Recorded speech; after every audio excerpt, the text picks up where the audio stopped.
ଭାରତବର୍ଷରେ ଏଚ୍ପିଭି ସଂକ୍ରମଣ ଦ୍ୱାରା ହେଉଥିବା ରୋଗର ଭାର କେତେ? एचपीवी द्वारा कौन हुए? एचपीवी द्वारा कार्सिनोमा सर्विक्स जरायुर मुखद्वारटा जोटा कि कैंसर सर्विक्स वर्ल्ड रे भारत वर्ष हूँ सेकेंड लेवल रे अच्छे भाभी नियंतु गोटे एयरबस 320 एयरबस 320 जो थे कि संपूर्ण केवल महिला बसचंती एयर क्रैश हो गला समस्ते महिला मृत्यु मुखरे पड़े सबुदिन जदि गोटे गोटे एयर क्रैश होची कौन सी इमेजिनेशन टा वर्तमान कार्सिनोमा सर्विक्स द्वारा दिन को गोटे गोटे एयर क्रैश होची स्त्री लोकंकर मृत्यु मुखरे पड़ुछंती जोटा कि कार्सिनोमा सर्विक्स द्वारा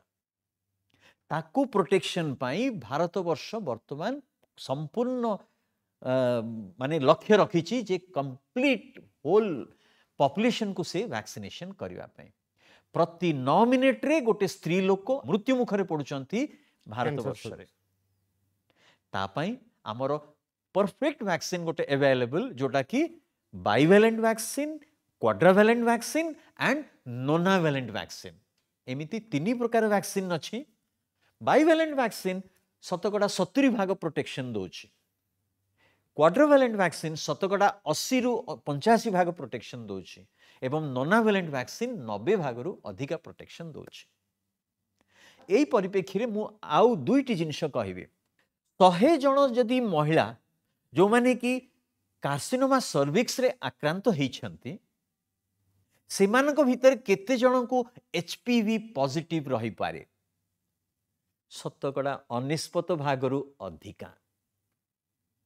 100 जन महिला जदि एचपीवी द्वारा आक्रांत होइछंती सेमानक भीतर केते जन भविष्यत रे कार्सिनोमा सर्विक्स डेवलप करि पारंती शतकड़ा 50 रु अधिका वर्तमान भाविनिय जे भारत वर्ष रे कार्सिनोमा सर्विक्स जोटा कि वर्ल्ड रे नंबर 2 प्रति 9 मिनिट रे जने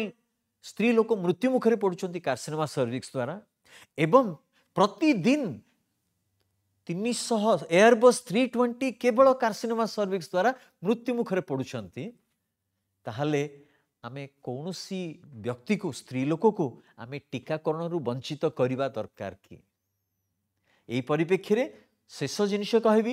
एई जो एचपीवी वैक्सीन केवल स्त्री लोक को दबा दरकार ना पुरुष मान को भी दबा दरकार कारण एचपीवी द्वारा जेनाइटल कैंसर्स होची जो थे कि पुरुष माने भी आक्रांत होइछंती वर्तमान जेते सब एचपीवी वैक्सीन अछि से सब जाक जेंडर न्यूट्रल पुरुष माने भी नहीं पारिबे स्त्री लोक माने भी नहीं पारिबे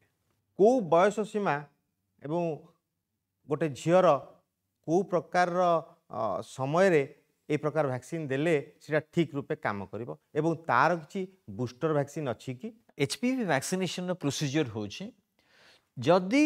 9 वर्ष रु 14 वर्ष भितर बेनिफिशियरी अछि केवल 2टी डोज दे देले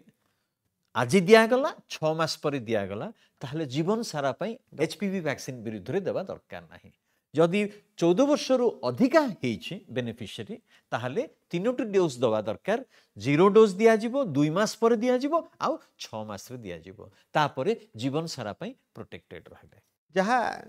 साधारण रे कहा जाए जे विवाह पूर्वरु बा गोटे झील सेक्सुअली एक्टिव हवा पूर्वरु ए प्रकार टीका नेले भलो काम करे ता ऊपर आपनकर कोन मत एचपीवी जो भूताणु केमिति आसे सहवास द्वारा इन्फेक्शन टा आसीबार चांसेस बेसी थाए ता माने नाही जे सहवास नहले आपनकर एचपीवी इन्फेक्शन हबो नाही एचपीवी इन्फेक्शन स्त्री लोक माने जेतेबेले मेंस्ट्रुअल साइकिल होची से माने जो पैड व्यवहार करचंती कोनोसी इन्फेक्शन जदि ता द्वारा आसिला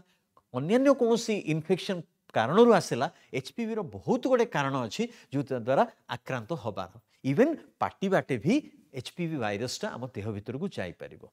जेतेबेले पर्यंत एचपीवी आम देह रे एस्टाब्लिश हेई नाही ता पूर्वरु आमे वैक्सीनेशन ला दे दबा सेथि पई आम वैज्ञानिक प्रणाली रे कहा जाय छी जे 9 वर्ष रु 14 वर्ष भितरे आमे जेमिति हेले ही छुआ को आमे पुओ हो किंबा झियो हो आमे टीकाकरण स्टार्ट कर दबा जदि 14 वर्ष रु ऊर्ध्व हेई जाय छी केते दिन पर्यंत आपण देई परिबे मरिबा पर्यंत भी देई परिबे किछि क्षति नाही।